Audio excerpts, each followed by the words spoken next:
Hey, I'm Dave. Welcome to my shop. Today in Dave's Garage, something completely different. Today, I'm going to do a reading of the first story in my new book, Secrets of the Autistic Millionaire. My plan is to then spin all of the ASD-related content off into its own new channel called The Autistic Millionaire. On this channel, Dave's Garage, right after this one-and-done example, my plan is to return immediately to shop topics like compilers and computers and LEDs.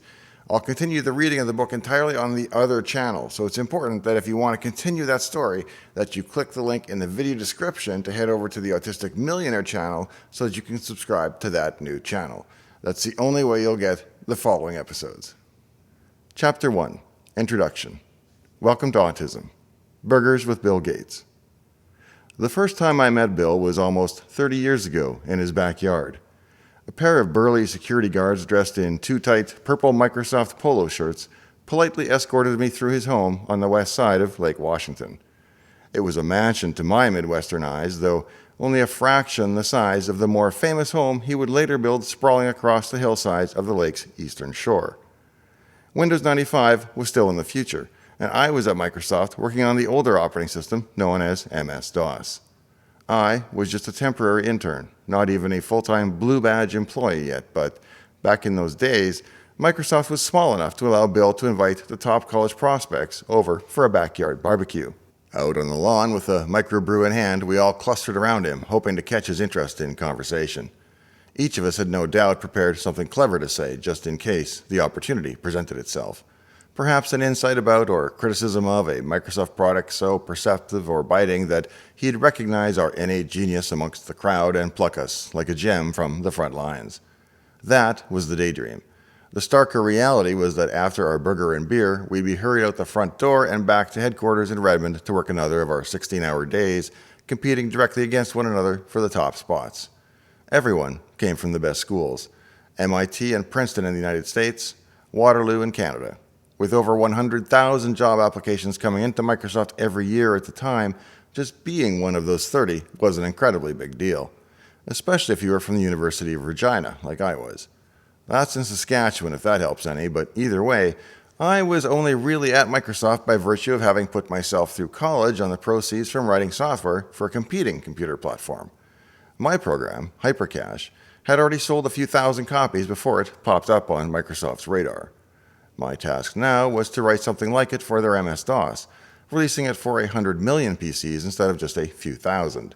If that went well, there was a good chance of a full-time spot upon graduation, complete with their famously lucrative Microsoft stock options. Failing that, I could always go back to my old job at 7-Eleven, and so you can see why I wanted to make a good first impression. We gathered in concentric circles around Bill as the setting sun glistened off the lake behind us.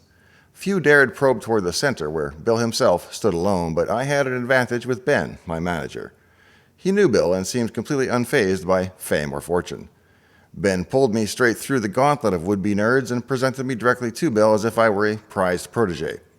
He told him, "This is Dave, our intern from Canada."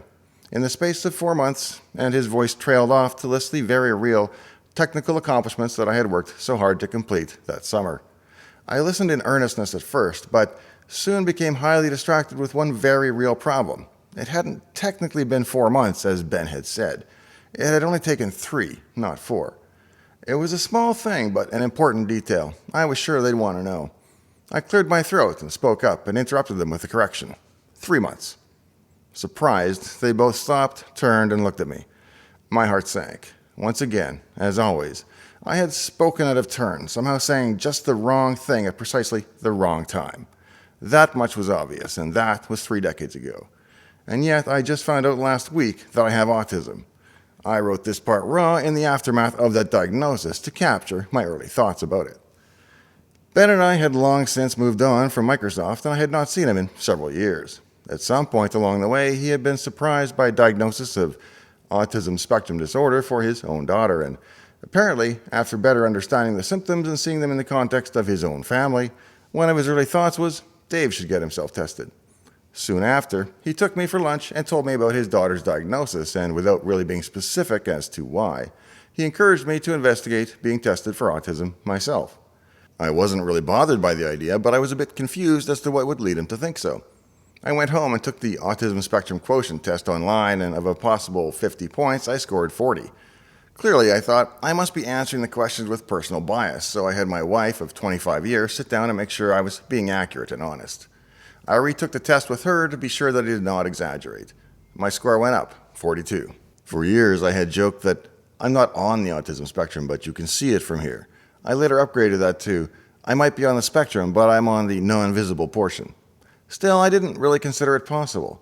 I'm empathetic, sensitive, emotional, funny, all things that I thought would preclude me from being anywhere on the autism spectrum. I booked the necessary appointments and over the course of a few weeks completed all the testing.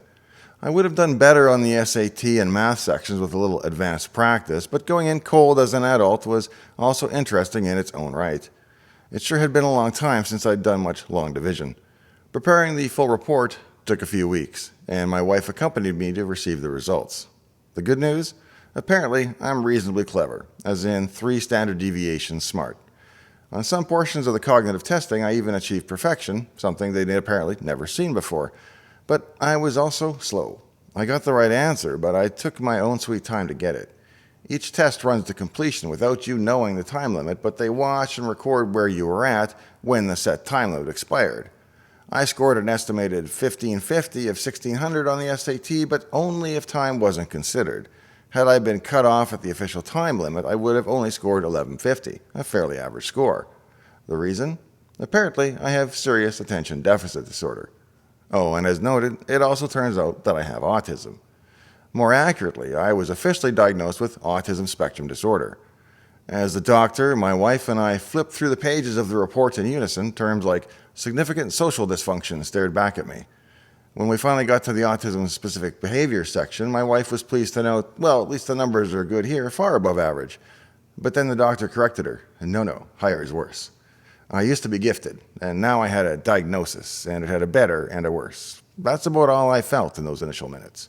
Not everyone appreciates popular media portrayals of autism, but we'll leave that aside for now to make use of 2 such examples as handy measuring devices. If I were forced to use a pop reference as perhaps the least accurate but most communicative way to express the amount of autism that I am affected by, I would say I have 80% as much as Sheldon Cooper on The Big Bang Theory. At current exchange rates, I'd estimate that makes me about 25% as autistic as the title character in the movie Rain Man. As you can guess, these are not professional metrics. They're numbers pulled from the air by a layman. From the actual test report, I can see that I'm more autistic than roughly 98.5% of the general population. While that might sound quite autistic, I'm still fairly high functioning. I don't use those terms a lot, however. I'm also highly impacted in many ways, which is what makes my balance point interesting, I believe. In short, I'm far enough into it to deeply understand the autism thought process that is normally inaccessible to neurotypical people, yet still conversant enough to explain back to everyone what they are missing, and even how this condition can be of use in their own lives at times. Hopefully, I can explain it to you. Unfortunately, as with many people on the spectrum, my brain is complicated in other ways as well. As noted earlier, I have significant attention deficit disorder, and my mother says she would add hyperactivity to the list, but I was never tested as a youth. I also, to my great regret, smoked cigarettes for 30 years and believe it was that stimulant that allowed me to manage my dopamine and stay focused for most of my adult life. This probably explains why the ADD only really came to light when I quit smoking, or while sitting without them for long exams, depositions, and so on. On top of this, I've also suffered from anxiety, which can be known to lead to bouts of depression if not well managed. Or could it be that these are all just aspects of my autism mischaracterized as unrelated anxiety and mood disorders for decades? These were among the questions I would attempt to answer for myself. Learning these things about myself didn't happen all at once. In fact, it's been a process of discovery over the course of more than 25 years, treating problems and issues whenever and wherever they arose without systematically looking for a deeper connection between them. That I did not eventually diagnose my own autism surprises me. I don't feel bad for missing it, however, given that for decades more qualified educators and professionals also overlooked the same symptoms. To be honest, however, I cannot blame them either. Over the years, I've become a master at masking, or the art of acting normal, which makes a diagnosis without specific testing even more difficult. Girls are reportedly even better at such masking, going undiagnosed even more often as a result. The good news is that this odd mix of brain disorder and ability has not caused my life to descend entirely into chaos. In fact, quite the contrary. Although it has been a wild ride at times for both myself and those around me, this exotic brain of mine has served me incredibly well. If you will briefly indulge some self-congratulatory details, I graduated at the top of my university with an engineering degree, although years late in starting it because I had dropped out of high school. I've made multiple fortunes many different ways, and I have invented, designed, and engineered products used daily by billions of humans around the globe. I've been issued half a dozen patents and started my own company in my own den that went on to achieve over $100 million in sales. I married my beautiful soulmate, raised 4 happy and successful children, and much more. And yet, for all this self-indulgent list of success, privilege, and grace, I still struggle with simple things like eye contact and conversation flow and relationships and anger and anxiety and meltdowns and a dozen other things that we shall soon turn to look at.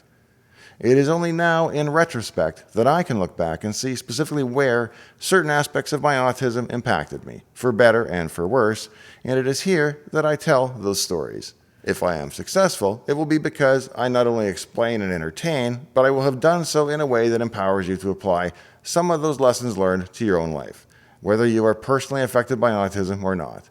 Because to be clear, life with some autism can be spectacular. Now, if you want to continue the story, you're going to have to take one manual step, and that is to click on the link in the video description to head over to the Autistic Millionaire Channel and subscribe there for future installments. I also recommend you turn on personal recommendations so you don't miss those episodes, as subscribing doesn't really mean much anymore.